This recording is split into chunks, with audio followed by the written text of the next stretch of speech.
Good afternoon and welcome. Let me begin by thanking Jeff, not only for his presentation, but also for taking his time to travel here to join us this afternoon. The diesel engine and the coalition have very compelling stories, and you did a very good job of presenting it this afternoon. So we as SinterCast stakeholders, we know that while we sit at home here in Europe, we're in good hands, while you're off tilting at windmills in Washington. So we wish you every success. You have no shortage of support from this audience. Right, let's talk about SinterCast.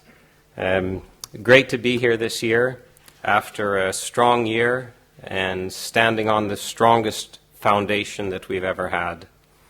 What I'd like to do today is to review the market development and then to finish up with an outlook for the rest of 2011. I think that the best way to review the market development is to look at the series production in terms of the graph that we first presented at last year's annual meeting and that we used in the annual report as well. And here we see the series production development over the last 5 years. And we're all familiar with the way it developed. In the early years, a stable production, primarily building from the V-diesel programs here in Europe. In 2007, starting to ramp up a little bit as the commercial vehicle programs came on stream, reaching our peak in September 2008. And from that point, a difficult year. The entire industry had a difficult year, and we followed that. But since the middle of 2009, 7 consecutive quarters of positive growth. And so we come here today, our production is up 75% compared to our previous peak, and up 55% compared to last year's annual meeting. So really very positive growth and things that we can all be pleased to have contributed to. One thing that I'd like to point out in this trend line is that our production is above the peak that we had before the onset of the downturn. And the downturn is now becoming history. And so I don't really want to dwell on that, but rather it gives us a very good point for our comparisons because that was our previous high. And when a lot of the OEMs are now presenting their production figures, they're presenting very positive growth in year on year. But that's in comparison to a low result last year. SinterCast isn't comparing to the low. We're presenting a 75% growth compared to our previous high, clearly outperforming the market. Yeah. Another thing that we have to look forward to here is that we start the year on a very high level. We have about 1.3 million engine equivalents in the first quarter report. We've always said in the past that we need about 1 million engine equivalents per year, plus an installation, to establish a break-even for cash flow. Now we're already running above our break-even volume. We have the Daedong installation from January and the Daishin that we announced earlier this week.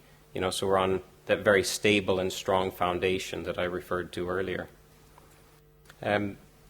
We can look at the development of the production both in terms of the programs that were in production before the previous peak and programs that started production since the peak. And here we see the volume of the older programs, if you will. And like much of the market, they had a decline for about a year and a half or a year and 3 quarters. But since that time, we've now started to have some recovery. We're not all the way back to where we were, about 20% below, but certainly moving in the right trend. Yeah? We can then look at the programs that started production after the onset of the downturn. And when we were together last year, the old and the new programs were just at a crossover point. And we see that the newer programs have continued to grow. And even though those newer programs are less than 50% of the components that we have in production, they now account for 60% of our production revenue. So those newer programs have had a very good growth and a good contribution. What I'd like to do now is to look out beyond the right edge of this plot and think about what will happen as we go forward. And obviously everything is trending in the right direction, so we can expect more growth. As we said in the interim report, first quarter report, our current volume is 1.3 million, and the mature volume for those 46 different components is about 1.55. So we can still expect some more growth, but we should also expect that it starts to flatten out a little bit because we are reaching the saturation. And how can we grow beyond the 1.55 million? Well, first, the market can recover, and we can get carried along with that, and that's very likely because the market is getting better. And the second way is that new programs come on stream. And I think we have a very good track record of rolling out a handful of programs or so every year. So we can expect that more programs will come and continue to carry that number upward. So if we look in more detail, what I'd like to do is to make reference to the 5 waves. And we first introduced the 5 waves at the AGM in 2002. And still is the most useful way to look at the development of the different production sectors. In 2002, we thought that the inline diesels, wave 3, would come before the V diesels outside of Europe, which principally meant North America. But as you know, we also have the V6 diesel engine produced for Hyundai in Korea.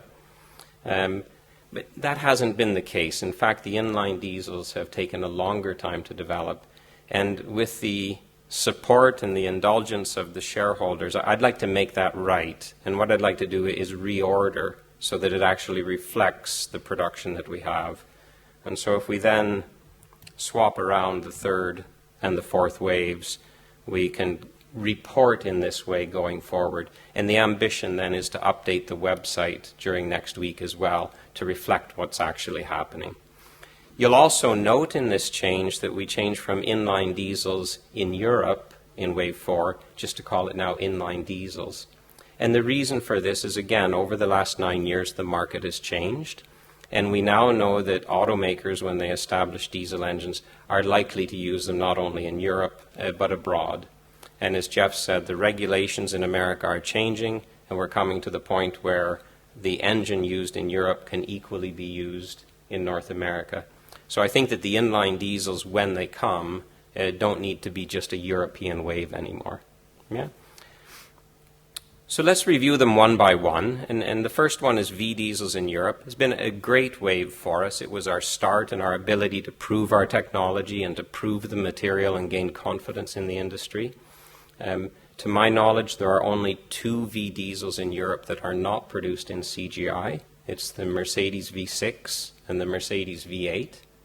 And those are in aluminum, but the Audi V6 and the Audi V8 made in CGI are actually smaller, lighter, and higher performance. So, it's been a wonderful way to prove the capabilities of CGI in a very successful wave. But we're nearing saturation, and in fairness, I think that the first wave of V diesels in Europe has done as much as we could have asked from it.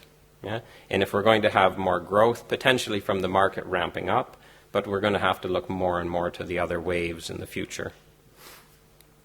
The second wave for commercial vehicles worldwide is quite a different story, because here the penetration is still very low. Even though we've done a great job of launching 17 different commercial vehicle components, we're still less than 10% market penetration. Yeah? And that's only if we think of the market here in the West, where we're active in Europe and North America. If we also include the Chinese market and the Asian markets, we're down below 5%. So there's a fantastic opportunity for growth for CGI in this second wave. And I regard commercial vehicles as being the workhorse of our growth in the near term. V diesels beyond Europe, we mentioned them a little bit earlier. It started with the V6 in Korea for Hyundai, but the real ramp up that we've enjoyed in the last 7 quarters has been on the back of the Ford 6.7 liter V8 for the Ford Super Duty pickup trucks. So that's been a very positive growth for us. And just recently in the media, we have an opportunity for another V diesel beyond Europe. And Ford in Australia has announced that they'll begin sale of a new SUV called the Territory with a 2.7 liter diesel engine. And this is in fact our old Ford 2.7 liter V6, which has been upgraded in Europe and replaced by the 3-liter. But in Australia, they'll continue to use the 2.7. Yeah? So casting in Brazil, manufacturing in England, and vehicle assembly and sale in Australia. And what it means for us is that we'll have both the 2.7-liter V6 and the 3-liter V6 in production going forward. Now, even though we have dropped inline diesels to the 4th wave, it doesn't mean that we give up on them, not at all. The industry continues to demand more performance and better fuel economy from smaller and lighter engines. And so long as that trend exists, it is always helpful for SinterCast and for CGI. I've made a small summary here of the performance development since 1997. And what we see is the peak firing pressure inside of the diesel engine, inside the combustion chamber, and the performance, the specific performance in terms of kilowatts or horsepower per liter. And back in 1997, we had 135 bar of peak firing pressure and 40 kilowatts per liter. And that has progressively increased until today the vehicles are being launched, the diesels, with the 200 bar peak firing pressure and 70 kilowatts per liter. And in fact, our Audi V6, the 3-liter, has been relaunched in a high-power version just last month, and it actually has 77 kilowatts per liter. So this trend is far from over. And I've said in annual meetings before, if we remember the cars that we went on holiday with our parents 20 and 30 and 40 years ago and compare them to what we have today, it's a world of difference. And it isn't stopping today. We'll continue to push for more from less. And that trend will help CGI. And we absolutely see an opportunity for a contribution from inline diesels as we go forward. And likewise for petrol engines. They're doing the same in petrol engines, pushing them harder, making them provide more performance and burn cleaner. There's a lot of discussion in the industry now about downsizing. We're doing gasoline direct injection for the petrol engines, and also turbocharging. And petrol engines are generally built smaller and lighter than diesel engines. And so these are also going to come to their limit. And we absolutely look for a contribution from both inline diesels and petrol engines in the near term.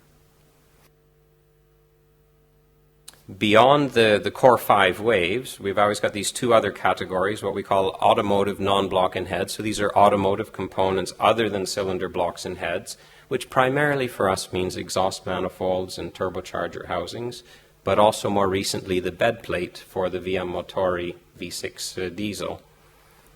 We have a very good contribution from them and a good growth, and also from the industrial power sector. And this means large components, whether it's marine or rail. Recently, we've been a little bit flat in industrial power. The workhorse for us there has been the cylinder head for the General Electric locomotive engines in North America. And locomotive demand in the U.S. in the last 2 years has been cut in half, and it's forecast to stay low for the next few years.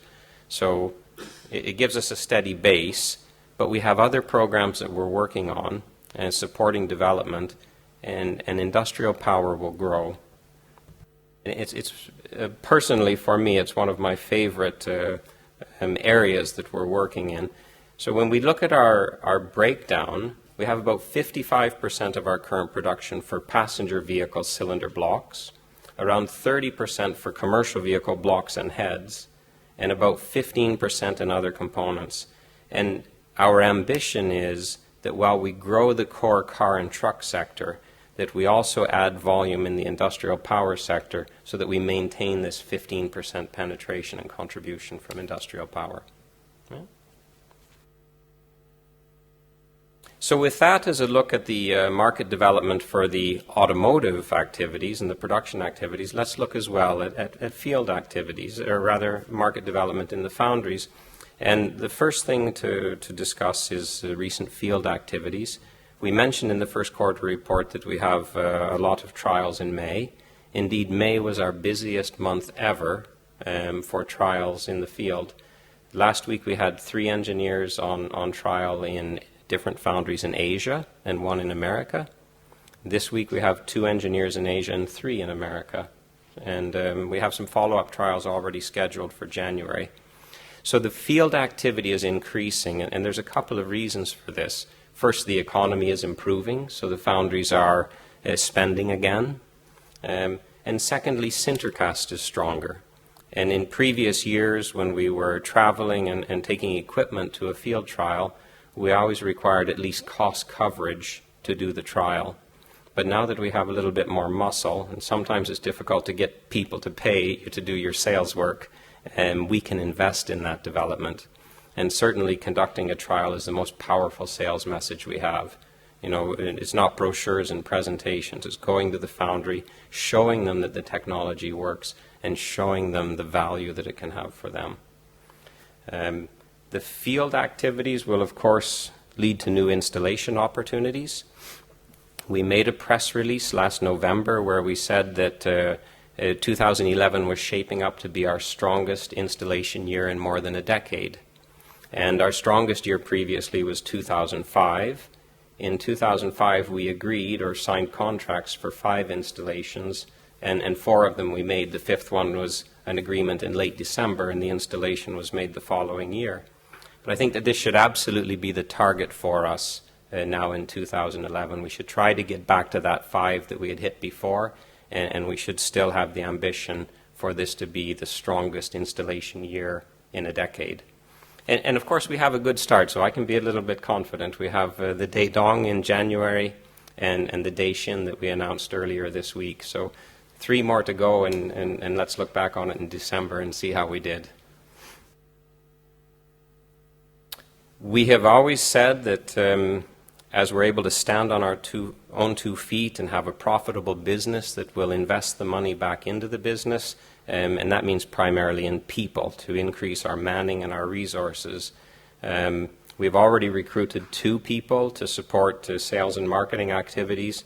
We still have some ongoing discussions both for commercial recruiting and for technical recruiting. And one of those recruits was Dr. Liu, who becomes our sales director in China. And I say a congratulations to him. He coordinated a seminar in Beijing last week. We invited some of the top cast iron researchers and professors in China. In fact, there was 8 of them.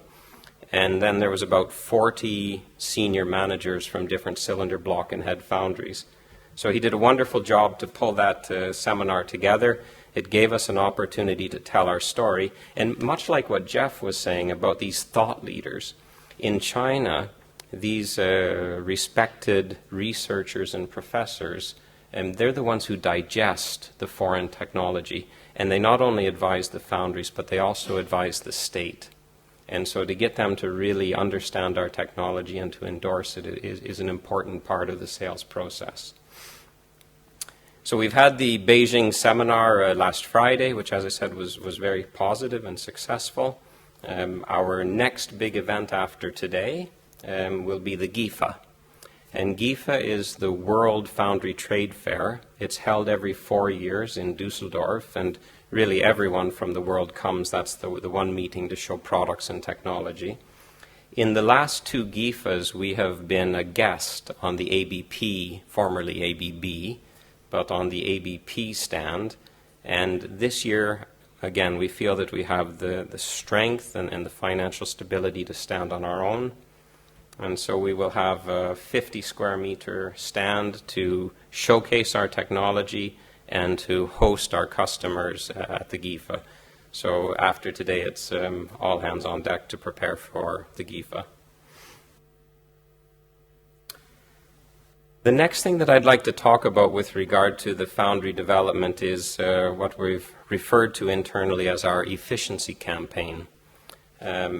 For years, we have been developing our technology. The technology is accurate and successful and well received in the market, and we're constantly making small improvements and expanding the functionality. But when we sat together as a group back in January and we discussed what can we do to get to the next level, and we had a very clear consensus among the team that What we have to do next is to make our customers better, make them more efficient, help them save money. And so we've embarked on what we call our efficiency campaign. Historically, every month we provided every customer with a review of their production. So we flag things that we see that they may not, because they don't have time to look through the data like we do. And we feed back to them suggestions. And this year we have changed it to a visual display. And importantly, we not only show them their results, but we also show them the results from our best foundry in every category. So this is a plot, again, from our best foundry in a category of the number of samples taken from each ladle. And ideally, as a pot of iron travels through the foundry, we would just sample it one time and correct it and send it on to pouring. But sometimes things happen, and it's necessary to take additional samples. And so we can show the foundries how many extra samples they're taking. As I say, this is our benchmark because this is our best performer, but all of the other foundries would see a line across 1.02 as the benchmark, and we would challenge them and support them and sometimes push them to try to also get them down to that level of efficiency.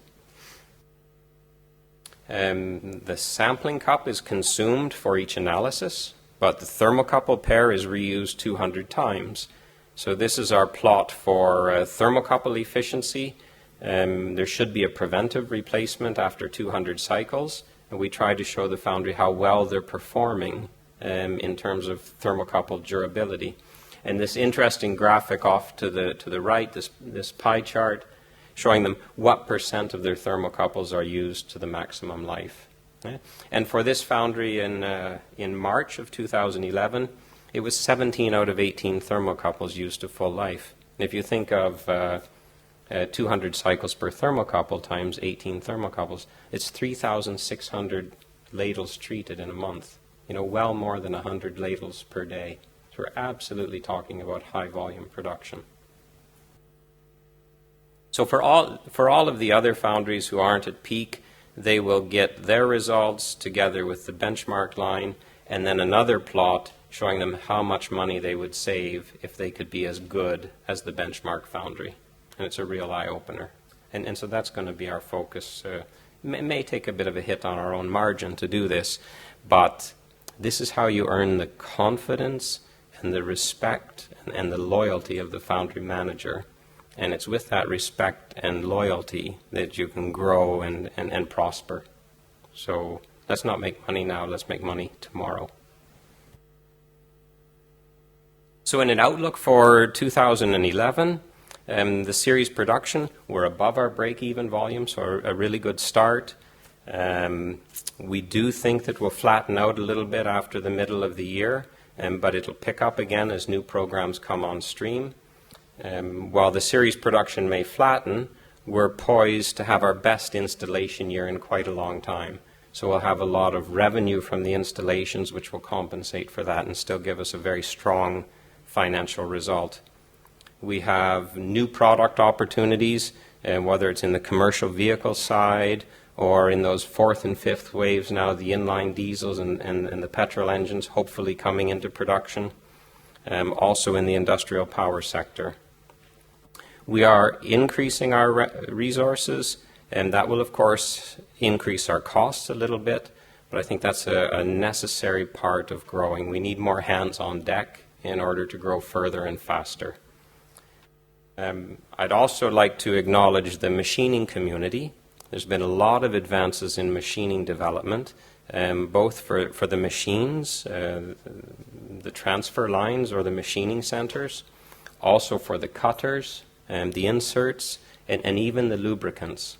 So a lot of investment and a lot of work by the machining companies, and that's because they are aware that the CGI is a growing sector, and those with the solutions will be those who benefit from this growth. And that, of course, brings us to the last point, which is the awareness. The entire industry is becoming more aware of CGI. And recently we've also been recognized for some of the good work that's been done. And here we see 2 times we won Casting of the Year honors in 2010 from the Cast Metals Federation in England, the General Motors NASCAR V8, and here in Sweden from the Swedish Foundry Association, the Scania CGI V8. So I hope that you share with me this good progress that we've achieved over the last year. We have active development and positive growth and a very bright outlook. Thank you.